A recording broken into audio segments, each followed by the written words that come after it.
By 2014, my friend Lewis and I had been hiking buddies for years, and we went through the forest of Washington and Oregon together, baked ourselves to a crisp in the deserts of the Southwest, and scaled the peaks of the Sierra Nevada side by side. But next on our list was the Frank Church River of No Return Wilderness, or the Frank as everyone calls it. We planned to hike in, camp out, and see what the place had to throw at us. We loaded up the car, drove north from California to Idaho, and set out for what was supposed to be a straightforward long-haul trip. The drive took 2 days of heading up the I-5, then east into Idaho's interior, and then before long, we saw the Frank's 2 million acres sprawled out ahead of us. A chunk of land so big that it dwarfed anything we'd tackled before. We parked at a trailhead near the middle fork of the Salmon River, in a gravel lot with a faded sign warning about bears and fire bans, and then pulled our packs out from the trunk. They were really heavy, but seeing as they contained our food, our tent, our sleeping bags, our water filters, and much, much more, they were our entire lives at that moment. The first day we stuck to the trail, moving steadily through the pine and trees, and the forest was very quiet, but it was kind of a gentle quiet, and we managed to make it around the 8 miles before we ended up camping near a creek at dusk. And day 2 was pretty much more of the same. We pushed deeper into the woods. The trail was winding through the valleys and up ridges as the underbrush started to get thicker, and it was swallowing up the path entirely in certain spots. We didn't talk much. We just walked, ate some trail mix, and checked out our maps every so often to make sure that we were headed in the right direction. At the end of the day, we pitched the tent on a flat patch of ground, boiled water for these instant noodles that we had, and then pretty much slept like the dead.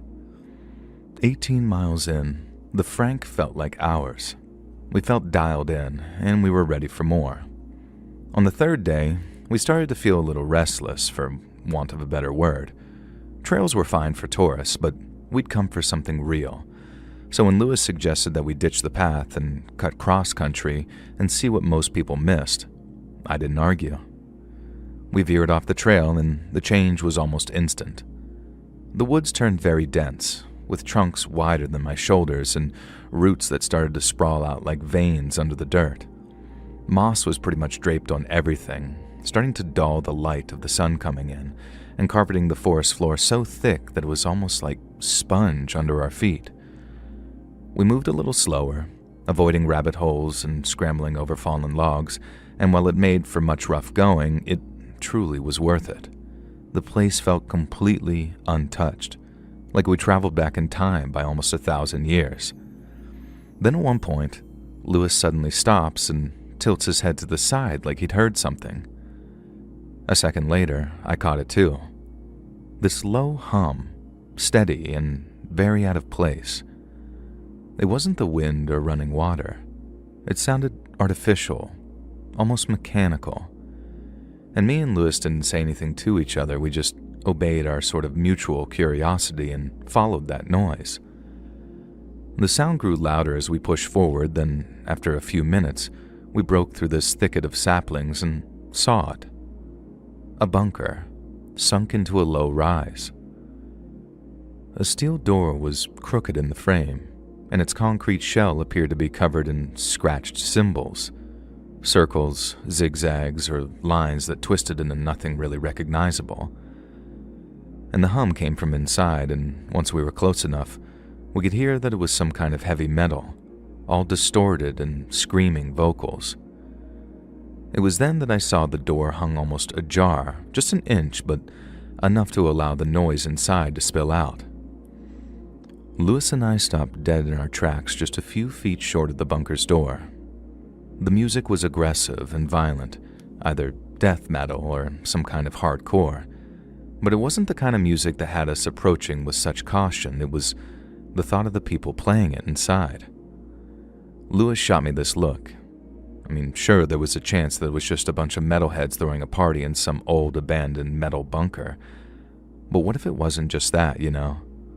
What if they were way out in the middle of nowhere for a reason? And I remember looking back at Lewis and gently leaning my head back in the direction we'd come as if to say, let's get out of here. And he nodded, then we turned to leave. We were aiming to put miles between us and that place before dark, and neither of us wanted to find either who was down there or what they were doing. But we'd only gone a few hundred yards before they found us. We were walking along discussing who in the hell would build a bunker way out in the middle of nowhere when two men stepped out from the tree line like they'd been waiting for us. They were wearing full camo, with faces hidden behind balaclavas, and each held a rifle that looked like something like an AK. Barrels were down but gripped very tightly. My blood turned to ice as Lewis and I stopped cold. I could hear him breathing beside me, and I knew that he was sizing them up the same as I was. The two men didn't move.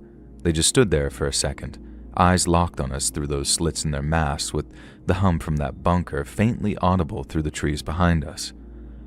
And then suddenly, one of them raised their rifle. "On your knees," he said. "Arms up." His voice was flat, cold, and there was no room for debate. I looked at Lewis. His hands were moving toward his pack straps. Counting the people back in the bunker, we were obviously outnumbered, and considering our pistols were still in our packs, we were incredibly outgunned too. I started to ease my arms up, buying time when Lewis moved. He unclipped his pack, let it drop, and then took off running. The thud of it hitting the ground snapped me out of that daze of fear that had come over me, and then yanked my own straps free, ditching that weight, and bolted after him. As we ran, a shot cracked out overhead loud enough to make my ears ring. The bark exploded off a tree to my left, showering me with splinters. I ducked, legs pumping, weaving in and out of the tree trunks as I followed Lewis, and then behind me I heard someone yelling, "Cease fire, we need them alive." After hearing that, I thought that they'd ease up, but maybe only a few seconds later more shots started coming out, lower now, kicking up the dirt around my feet. They weren't aiming to kill, they wanted us slowed down, crippled, easier to drag back. My lungs were burning, but I kept going. Lewis was ahead of me, dodging tree trunks, but I matched him step for step. The gunfire suddenly stopped at one point, but we kept on running. I didn't know how far we ran. It had to have been a mile or two, but eventually we stopped. My legs were shaking. My chest was heaving as Lewis braced against a tree. We checked to see if there was anything behind us, but there was nothing. No gunshots, no shouts, just the wind rustling the canopy. We'd lost the men shooting at us, but we'd also lost our packs, meaning all of our food, gear, and maps were now in their hands. It was a pretty bad situation, one of the worst you could ever wish for, but there was nothing else to do but keep moving, so that's what we did. Without our tents and sleeping bags, that first night was brutal. The temperature dropped fast, cold seeping through my clothes and into my bones, and my stomach growled, loud in the quiet, but there was nothing to eat, and we just huddled against a fallen log, and jackets were pulled tight around us. I kept my eyes open, expecting those men to creep up on us in the dark with their rifles ready, but they didn't. Lewis barely slept either. We just sat there waiting for dawn. Morning eventually came, and with it, it brought hunger. We found some berries growing on a low bush. They were sour and barely ripe, and I ate a handful, and I grimaced as everything was staining my fingers, and Lewis did the same. We knew enough to avoid the toxic stuff, years of hiking paying off, but it wasn't enough to silence the hunger pangs. We eventually used the sun as a guide when it peeked through the trees, and we started moving south and towards the car. My head ached, this dull thud behind my eyes, but we had to keep moving. And the forest just stretched on, swallowing every sound but just our footsteps, and my boots were rubbing blisters into my heels. And we walked all day, stopping only to scoop water from some stream with our hands. Night eventually came again, and we found a shallow dip under an overhang of rock. We couldn't light a fire, as that was probably too risky, but we had no food to cook anyway. I eventually slept in little bits, waking up to every rustle of leaves or shift of the wind, and day 3, I have to say, was the worst. My legs felt like lead. We found more berries, a few edible roots that Lewis recognized, but again, they barely touched the hunger. My vision blurred at the edges, and exhaustion was starting to sink deep. I lost track of time and just followed Lewis's back as he trudged along ahead. He didn't look much better than I did. His shoulders were slumped and his pace was slowing, and we didn't talk about the men or the bunker or the guns. We just didn't say anything at all. We just kept walking. When we hit the dirt road, I swear that I could have cried with relief. It was nothing but a thin, rutted track cutting through the trees, barely wide enough for a truck, but my God, it was a road. We stumbled along it until a ranger station came into view. It was a low wooden building with a pickup parked out front. We were filthy, scratched up, our eyes sunken into their sockets. The ranger inside, a guy with a gray beard and a faded NPS patch, took one look at us and said, "I'll get you boys some coffee." And as we sipped from our cups, we told him everything. The bunker, the weird graffiti that we saw on the side with the symbols, the men with the rifles, and the fact that they chased us. He called the police, who showed up an hour later and took our statements and then sent rangers to check that spot. And we were hopeful. But when those rangers came back, they said the bunker was completely empty. No people, no gear, just the concrete shell and those scratched up symbols. There was no sign of our packs either. And the police didn't seem surprised. One of them even said the Frank had a history of militia activity, armed groups that'd gather, train, and sometimes party out there away from prying eyes. He figured we'd probably cross paths with a nasty one, violent types who didn't like witnesses, and we were lucky to be alive. They told us not to go back, not through that area anyway, and that was it. No arrests, no leads, just a warning and a shrug. And driving home, Lewis stared out the passenger window, staying silent almost the whole way. I gripped the wheel, my knuckles were turning white just replaying all of that in my head. The forest that had been ours once, a place of sanctuary and recreation, but on the drive back it felt like something else, something hostile and uninviting. Lewis and I didn't talk about hiking again for a while, not in the Frank, not anywhere, and I've often wondered who those men were and if they ever returned, rifles in hand, watching for the next pair of idiots to step too close.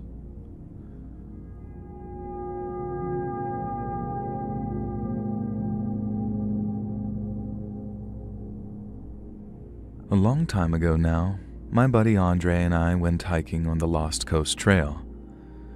We'd been at it since early morning, walking along the trails, laughing about stupid stuff from work and just kind of soaking in the peace. By noon, my legs were pretty much screaming and I could tell Andre was feeling it too, so we stopped to check the map and catch our breath. We found a little clearing just off the path with a big flat rock that looked good enough to sit on. I dropped my pack, pulled out my water bottle, and took a long swig while Andre unfolded the map. He was always better with directions, so I let him figure out where we were while I rested. Andre was kind of just muttering to himself, tracing a finger along the map when it happened. This huge shadow slid over us, like someone had flicked a switch and turned off the sun for a second. It wasn't a little patch of shade either. It was big enough to cover the whole clearing. I remember freezing mid-sip, water dribbling down my chin as I looked up, but the sky was still that perfect, endless blue with not a cloud in sight. And Andre must have seen it too, because he stopped talking and snapped his head up just as it passed over and the light returned. "What the hell was that?" He sounded spooked, and I didn't answer right away.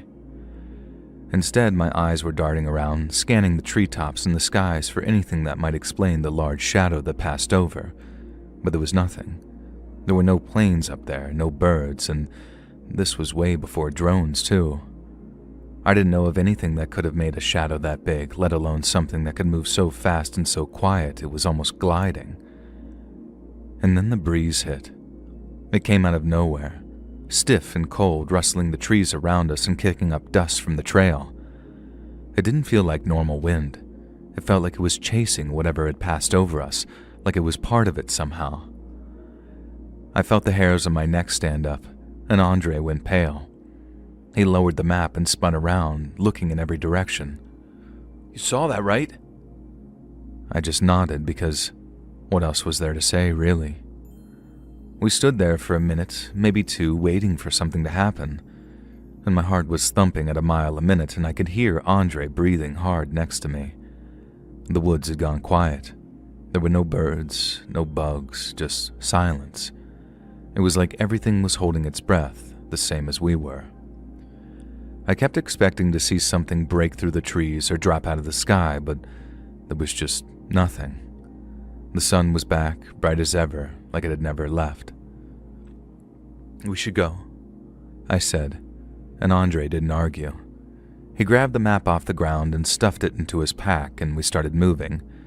Neither of us said it out loud, but I knew that we were both thinking the same thing. Get out of there now. We didn't even bother sticking to the trail. We just headed straight back the way we came, cutting through bushes and trees and ducking under branches. I kept my eyes on the sky, half expecting that shadow to come back, and I could tell Andre was doing the same. Every light breeze or rustle of leaves made me jump, and I had this awful feeling whatever it was would come back. It took us maybe an hour to get back to the trailhead, though it felt like longer. I was burning up, and my shirt was soaked with sweat by the time we saw the parking lot. Andre's truck was still there, right where we'd left it, and I don't think I've ever been so relieved to see a beat-up old Ford. We threw our packs in the back and climbed in, and for a while, we just kind of sat there catching our breath, staring out the windshield at the trees. And after a while, Andre broke the silence, asking, "It was probably just a bird, like a hawk or something flying low. Shadows can look bigger than that, than they are, right?" He didn't sound convincing, but I could tell that he was trying to talk himself into it. "Right," I said, nodding even though I didn't believe it. "And the wind was just a coincidence." He agreed as he started the engine, and I could hear the relief in his voice, like saying out loud made it true. "We're just freaking ourselves out over nothing," he said, and I wanted to agree with him, I really did, but I couldn't. A bird made sense, a big turkey vulture or an eagle swooping down, catching the light just right, and the breeze could have been random too. It's not like the weather stays still in the woods, but deep down I knew it didn't add up. That shadow had been too big and too solid. It wasn't some flimsy bird shape. It was thick, heavy, like something massive had passed over us. Then the way it moved, so smooth and quick, it didn't feel like anything I'd ever seen in the sky before. We drove back to town mostly quiet, radio filling in the space between us, and country songs, and every now and then Andre would just glance at me and I could tell that he was still rattled, and so was I. When we got to my place, he didn't stick around like he usually did after a hike. There was no cracking open a beer or rehashing the day. He just said that he'd see me later and peeled out, like he couldn't wait to put distance between him and what happened. And to be honest, that night I couldn't sleep. All I could think about was that shadow and the breeze and the way the woods just went quiet. I told myself it was stupid, that we just spooked ourselves like a couple of kids, but I really couldn't shake it. And eventually weeks went by and we didn't talk about it again. Life went back to normal, or at least it tried to, with work and bills and the usual grind helping us keep our minds off the shadow. I even went hiking again, though not on that trail, and nothing weird happened. But every time I'm outside now, especially on a clear day, I catch myself looking up. I don't know what I'm expecting to see, but I can't help it. That shadow's still there in the back of my mind, and I still get the feeling that whatever caused it wasn't just some bird. I looked it up online once, late at night when I couldn't stop thinking about it. I typed stuff like big shadow in sky and unexplained things in woods into Google before scrolling through pages of conspiracies and blurry photos. Some people talked about UFOs, others about giant birds or government experiments, but none of it seemed to fit, not entirely anyway. Whatever we saw, or whatever we didn't see, seemed stranger than that, like it was something that didn't belong. My mind wandered, exploring possibilities, but in the end, I felt silly. I just shut my laptop, feeling dumber for even trying. Andre and I still hang out, but we really don't hike much anymore. It's not like we decided that, we just stopped planning trips, and I think we both know why. Neither of us wants to say it, but the day changed something.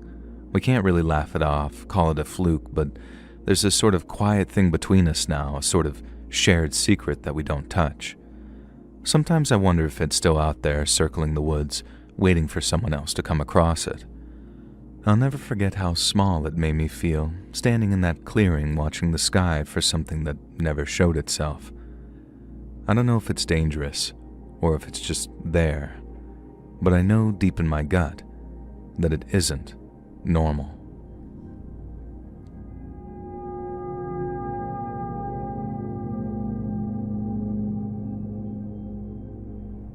I was part of a search and rescue team dispatched to Olympic National Forest in the summer of 1983. The call came in late Tuesday night just as I was finishing a shift at the station. Terry Fishgold, a local hiker who had been walking the trails for years, hadn't returned from one of his solo trips. His wife had waited until Monday evening before she called it in, figuring he'd just stayed out longer than expected. When he still wasn't back by Tuesday, she gave us the details and a description of his gear. His last known location was a trailhead near the Quinault River, and his intended destination was a ridge around 8 miles north. It sounded routine. Terry knew the forest and we had a clear starting point, so I'd have bet my last dollar on us finding him by sundown. But as it happened, that particular search and rescue operation proved anything but routine. Including local law enforcement and a bunch of civilian volunteers, around 30 to 40 of us gathered at the trailhead just before dawn on that Wednesday. We loaded up with the usual: radios, first aid kits, maps, rope, and flashlights, and then split the search area into a grid. My team and I took the western edge of the grid, near the river, while the others fanned out east. The plan was to sweep north, hit the ridge by nightfall, find Fishgold, and bring him home. Then, at exactly 5:47 a.m., we hit the trails. The first few hours dragged on with little to report. We moved slow, scanning for broken branches, scuffed dirt, or anything that might show Terry had passed through. We'd called out his name every so often, but apart from that, the forest was quiet. But then, around noon, the voice of one of my team members buzzed through my radio and broke the silence. He'd found something. I adjusted my course and then hiked a half-mile east to meet the rest of my team. When I got there, they were all looking up. High up in some tree about 30 feet off the ground was a backpack. It was torn open, its straps were flapping, and the contents had spilled out onto the branches and ground below.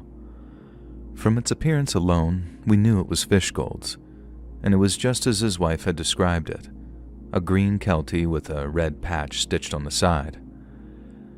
One of my team, a guy named Jim, volunteered to climb up, rigging a rope and harness while we watched from below.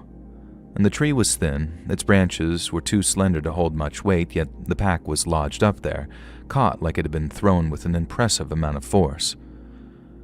When Jim brought it down, we saw the damage up close. The fabric was shredded, with long gashes running through it. No bites or scratches from what we could tell. It was more like something sharp had ripped it apart. Inside, Terry's water bottle was cracked and a soggy sandwich sat just half eaten and crushed with the dirt. And there was no blood, though. Not yet, from what we could see. That came afterwards. 2 hours later, one of my team radioed in. She'd found one of Terry's boots in a small clearing. I hiked over, and there it was. Just like the Danners his wife had mentioned him wearing, brown leather, laces tied, standing upright like he'd stepped right out of it. No blood, no damage, just the boot sitting there alone. We marked the spot and moved on, figuring the other one would turn up close by. It didn't. About an hour later, one of the other teams called from the eastern edge of the search ring, almost 2 miles away, and when I heard what they had to say, my blood turned to ice. They'd found the second boot, but it wasn't empty. Terry's foot was still inside, cut off just above the ankle. The bone break wasn't clean.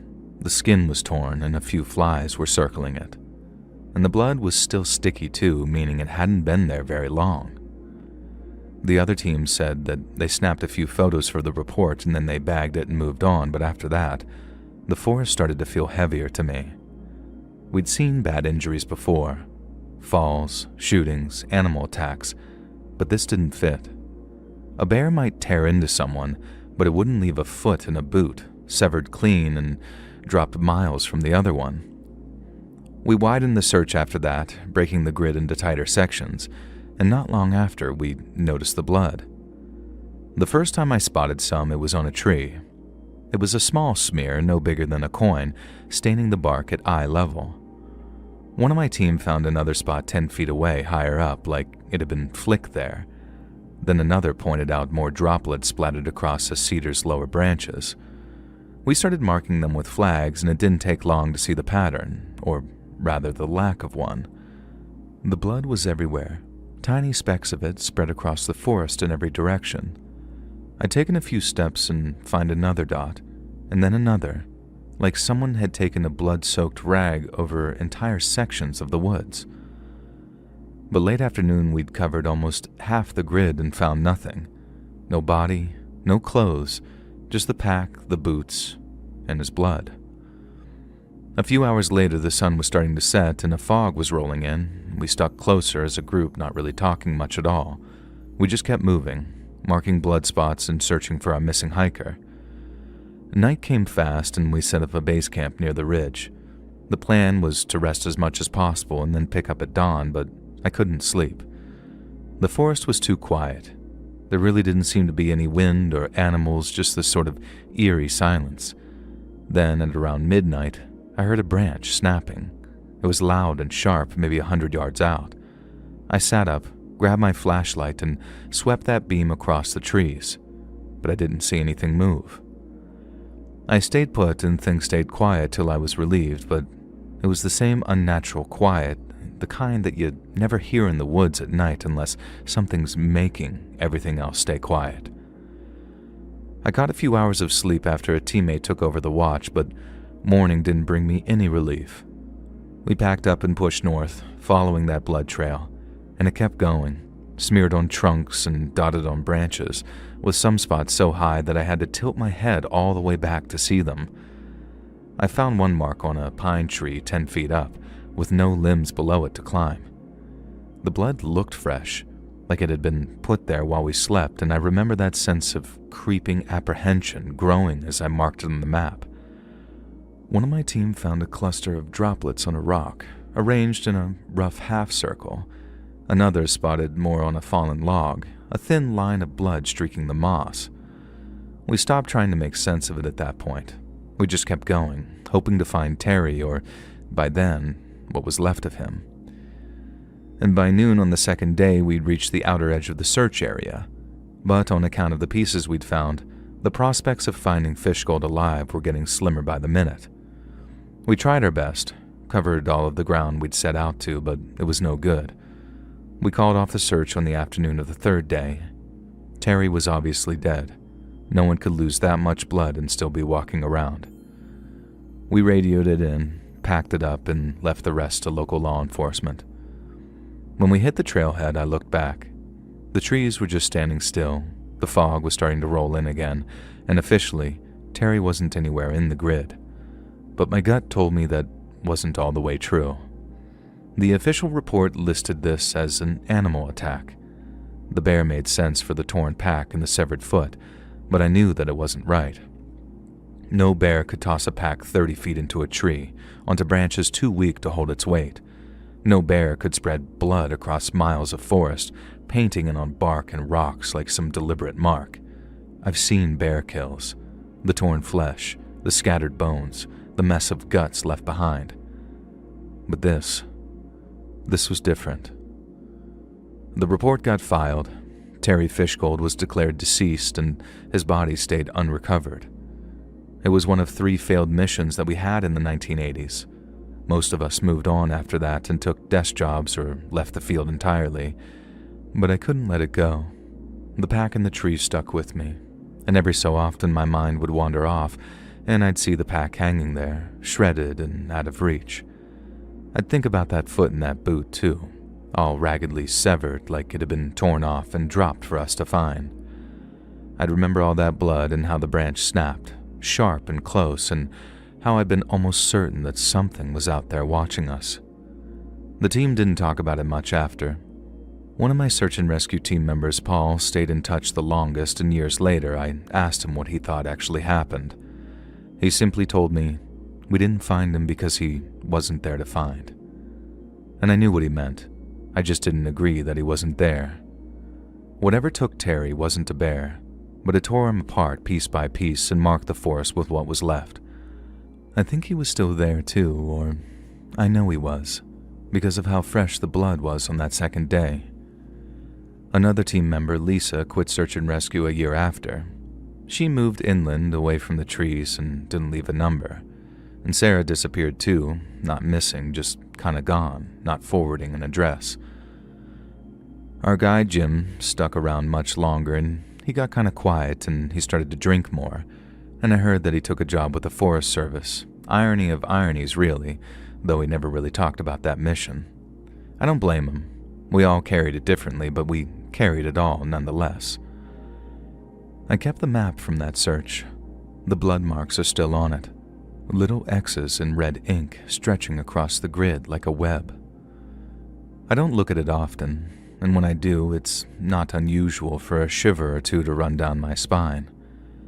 Terry was gone, but something else was there instead, waiting in the woods we'd never search again.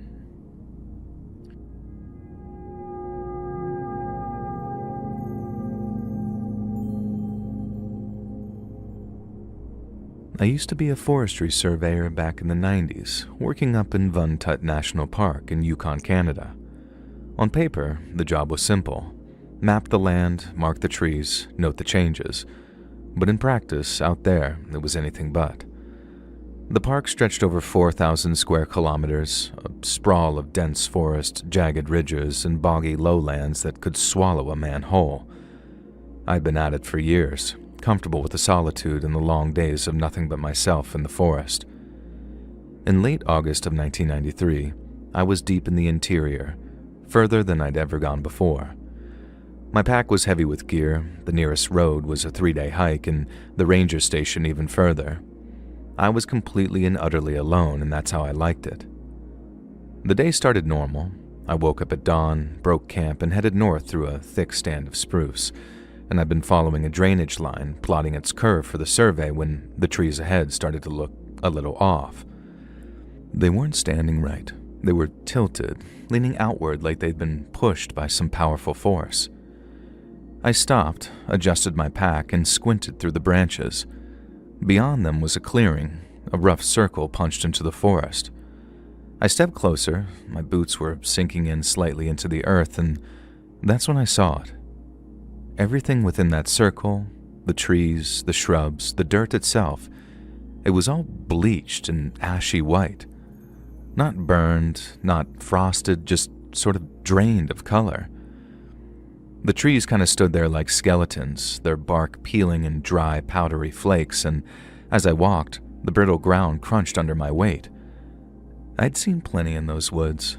Fire scars, beetle kills, even the aftermath of a bear tearing through a campsite, but this was different. I moved forward, drawn toward the center despite the growing sense of unease in my gut. There, in the middle of it all, was a crater. It was small, maybe 3 feet wide and 2 feet deep, little more than a shallow scoop in that white earth, and I stood over it staring down. There was no meteorite, no rocks, no sign of what had just made it, just an empty hole. I remember how still the air was. No birds, no winds, no nothing, and how I felt a sharp and sudden chill crawl up my spine. I couldn't place it, but something about that spot made my skin prickle, like I was being watched by very unkind eyes. I shifted my weight, and I decided that I needed proof. I dropped my pack and pulled out my analog camera. My hands were trembling as I fumbled with the lens cap, but I managed to line up some shots. I got some wide angles of the blasted trees and a few of the white expanse, and then close-ups of the crater itself. The shutter clicked with each photo. I took a dozen pictures, maybe more, becoming more and more unsettled as I did. This wasn't just another log entry. This was something my bosses needed to see, something the scientists were going to be very interested in. And once I was done, I packed the camera away and slung my bag over my shoulder and started that trek back, only too glad to be getting away from that place. I knew there had to be an explanation for it, but still, the place just gave me the willies seeing the aftermath. The walk out of the woods was a long one, maybe 6 or 7 hours in total, and I planned to camp another night, but after seeing that strange white patch of forest, I wanted solid walls around me at that point. The first couple of hours were fine, just the usual ache in my shoulders from the weight of my pack, but then after a while, the headache started.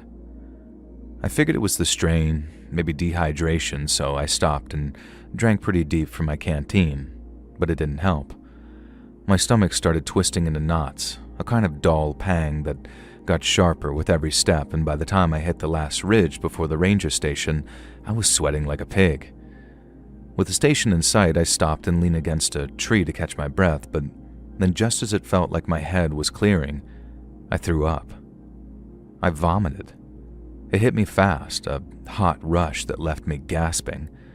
I spit and wiped my mouth and realized that there might genuinely be something wrong with me.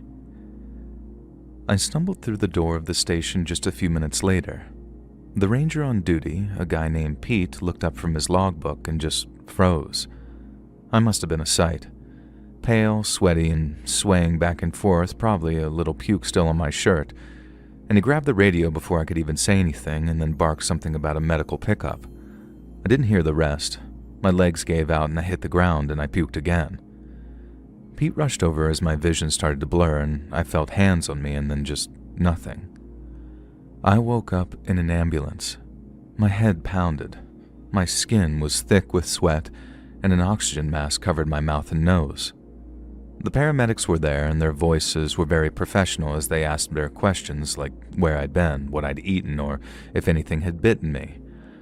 And I mumbled about the crater and the white trees, but the words came out just kind of jarbled. And I don't know if they gave me anything, but I remember blacking out again, and the next time I opened my eyes, I was in a hospital bed. And the room was sterile. There were white walls and these beeping machines with an IV line tugging at my arm, and I just felt completely hollowed out, but I guess I was alive. When a nurse realized that I was awake and that I could hear her, she called a doctor into the room, and he was a tired-looking man with these very thin glasses, and I was relieved when he told me that it was good news. He said their best guess was that I'd been hit with some kind of viral infection, something really nasty that most probably came from an insect bite. But after stabilizing me with IV fluids and antivirals, I'd probably be out in a few days. I nodded. My throat was dry, but my mind went straight to that crater. It wasn't a bite. I knew it wasn't. I told him about the impact site, the bleached circle, and the empty hole, and he listened, scribbling some notes, and then left. And he said he'd keep it in mind, but I knew he wasn't listening. Delirious people probably say crazy stuff to him all the time. All the doctors can do is work with what's in front of them. And I got discharged a few days later, still shaky but able to stand on my own, probably with a hefty bill. And back at headquarters, I handed over my camera. My boss, this gruff guy named Harris, took it off my hands after asking me to go over what I'd seen. And after that, I sat in the break room while the tech developed the film. I needed those pictures. They'd show that I wasn't crazy and that something real had actually happened out there. Now, just so you know, some National Park Service facilities used to have photo darkrooms to develop film photographs taken by rangers and photographers. And that tech eventually came back about 90 minutes later, and his face was just blank. He laid out the prints on the table, and my heart sank. Every shot of the impact site was a white, fuzzy blur. Not overexposed, not underexposed, just a static mess of nothingness. The other photos, the ones from earlier in the trip, were fine, but the crater and the trees and the bleached white bark and soil, they were all gone. I remember staring at the prints. My hands were clenching the table at the time, and the tech just shrugged, muttering something about a bad roll. Harris didn't say much, he just told me that I had it rough and I should take it easy. And no one accused me outright, but I felt it. These sort of side glances, the way conversation stopped whenever I walked into a room, They didn't think that I was lying, but they sure as hell thought that I'd imagined the whole thing while burning up with some fever. And I tried explaining how the timing didn't fit, how I'd been fine until I left that impact site, but no matter what I said, they'd still give me these insincere nods and looks of pity. And without proof, it was just me talking, and my words simply wasn't cutting it. In the end, Harris told me to just drop it, and that it was bothering the rest of the team, so I tried to. Routine dulled the edges, and just keeping busy with these mapping trails, counting trees, and filing reports made it easy to pretend that I'd moved on, but I hadn't, and I really couldn't. Every other trip out, I'd scan those woods, sort of half expecting to see that ashy glow between tree trunks, and I wanted more than anything to find that strange white impact site again so I could mark it on my map. But at the same time, I didn't want to expose myself, or anyone else for that matter, to whatever made me sick. And that's what made it easier to keep my mouth shut, but I never forgot about it. I started warning the new guys to stay away from anything strange or unfamiliar. And they just kind of grinned, thinking that I was spinning some tale or playing a trick on them, but I meant every word. The forest wasn't just trees and dirt. Sometimes it hides things that'll make you sick, things that just don't belong. Now time rolled on, and after my retirement in '04, I moved south to a little house near Whitehorse, and the nightmares eventually tapered off, but that memory really stuck around. I'm old now, pushing 70, and I wanted to share this with you all. My hands shake worse than they did back then, and my knees creak when I stand up, but my mind works just fine, and sometimes I get to thinking about what I saw up there back in the 90s. I kept those blurry photos, shoved in some envelope in my desk drawer, and every so often I might pull them out and just stare at those white smears and sort of wonder. And after doing some reading, the meteorite theory just doesn't quite fit.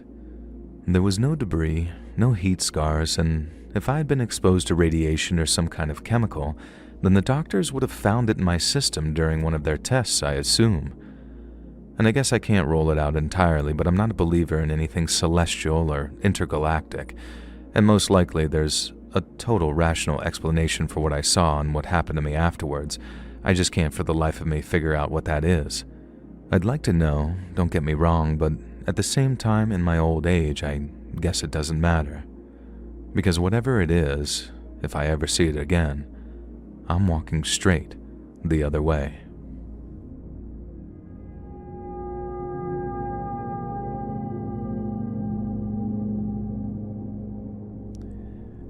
A few years back, I decided to go for a hike by myself. It wasn't something I did often, but I'd been feeling cooped up, like I needed to get out and breathe some fresh air. I grabbed my keys, threw a water bottle into my backpack, and drove out to this trail that I'd heard about.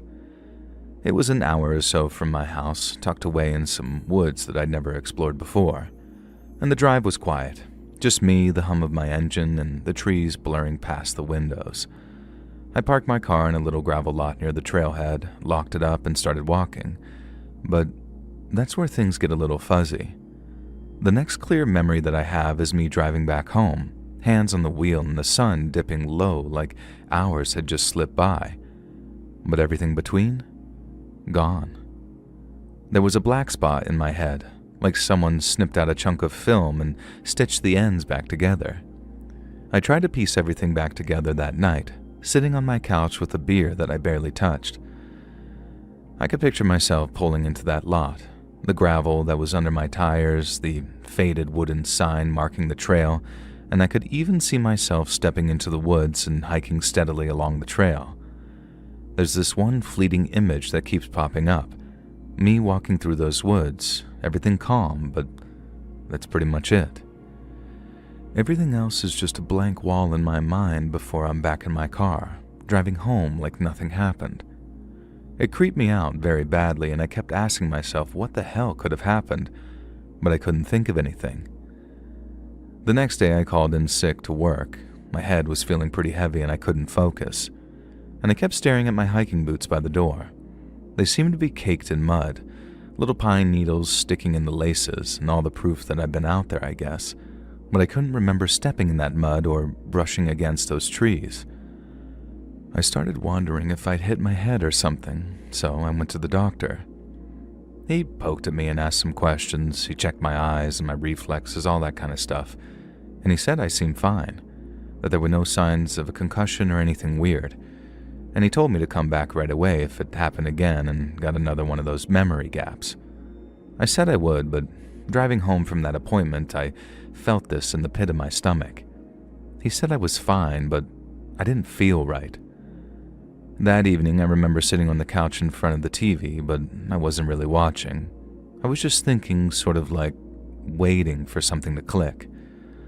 I thought maybe I just zoned out on that hike, like when you drive somewhere familiar and don't remember the turns. But that wasn't that. This was hours upon hours that I couldn't remember, like they'd been stolen from me. So I got up and grabbed my phone and looked up that trail online. It was called Black Pine Loop, some old path not many people used anymore, and I scrolled through a couple of hiking forums hoping for something useful, but most posts were a whole bunch of nothing. People talked about deer sightings or how the trail needed upkeep, but then I found this one thread, buried deep from a guy who'd hiked a few years before me. He said that he'd felt off the whole time, like something was wrong with the woods, and he said he found a stretch of trail where the trees looked wrong, very thin, twisted like they had some type of disease. He didn't mention anything about memory loss or anything like that, but reading about those trees got me thinking, and then by the time I got to overthinking, I shut my phone off and didn't look again. And days eventually turned into weeks, and I tried letting it go, and I didn't tell anyone about it. Not my friends or family. I mean, really, what was I going to say? Hey, I went for a walk and forgot the whole damn thing? They'd probably think I was nuts. I'd catch myself zoning out, staring at nothing. Sometimes I'd think it was happening again, and panic would start to hit. But thankfully it hasn't. But still, I couldn't shake the feeling that whatever happened with that time loss was tied to that trail.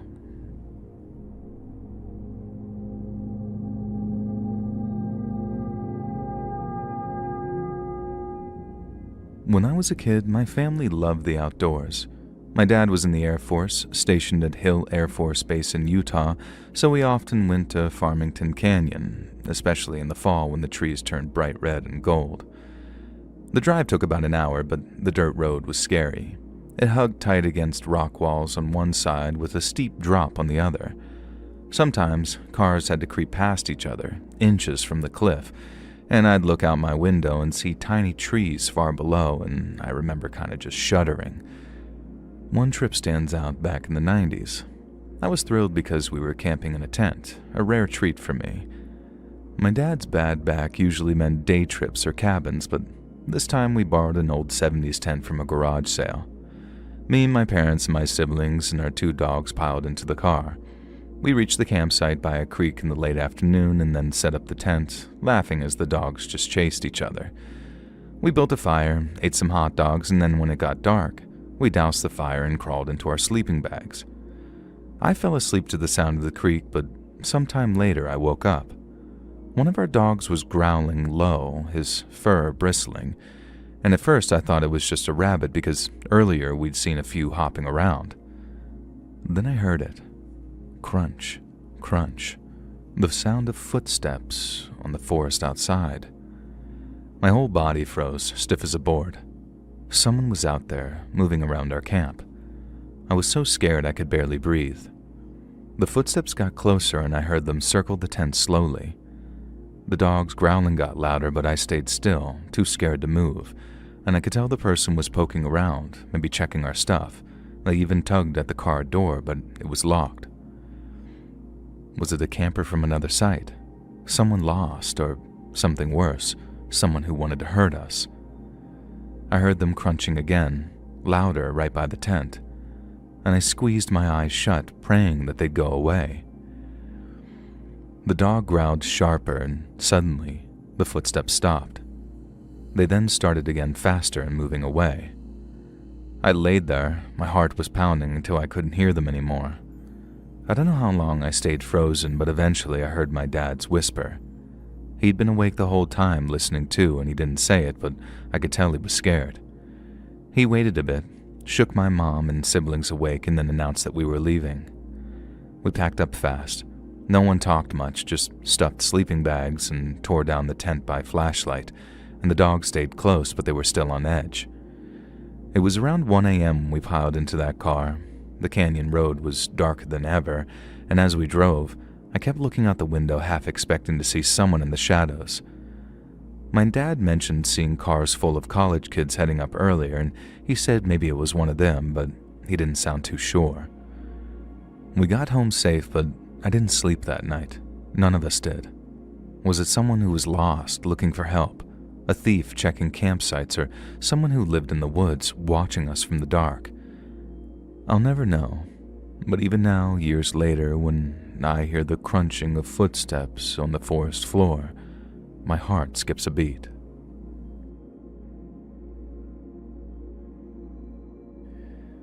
Hey friends, thanks for listening. Click that notification bell to be alerted of all future narrations.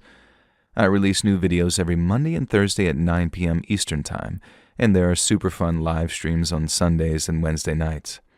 If you got a story, be sure to submit them over at my email, letsreadsubmissions@gmail.com.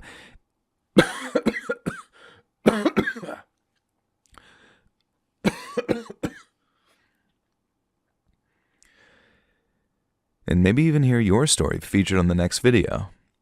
And if you want to support me even more, grab early access to all future narrations and bonus content over on Patreon, or click that big join button to hear about the extra perks for members of the channel.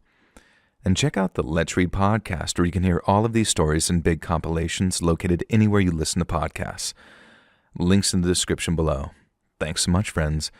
And remember, dies.